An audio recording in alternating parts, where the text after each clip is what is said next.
South Africa remains one of those countries deemed to have serious corruption problems, but at least it's not getting worse.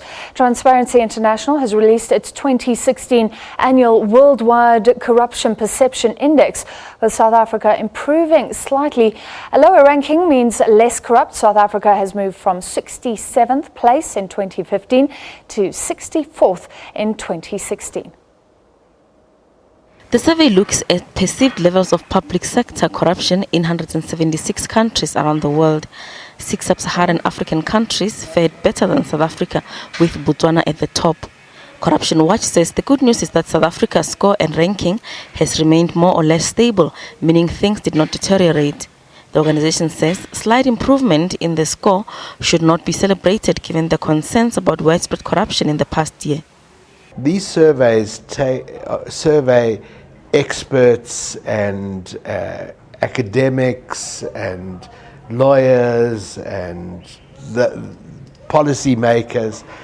You know, if you spoke to ordinary people whose only contact with the public sector was with a traffic cop, a licensing official, a housing allocation official, a Department of Home Affairs official, I think that we would come out far worse than we do. So would many countries, but we would definitely come out worse than we do.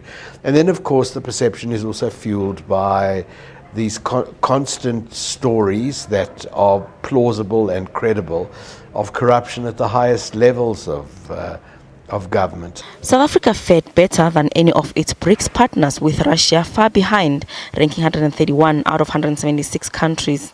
Corruption Watch says South Africa should be concerned with Russia's performance, as this is the country strongly rumored to be the government's favored partner in the proposed nuclear energy deal. I think the signal says that you want to avoid Russian suppliers like the plague, because there is no question that that is a country where corruption is systemic and endemic, and nothing can be done about it almost.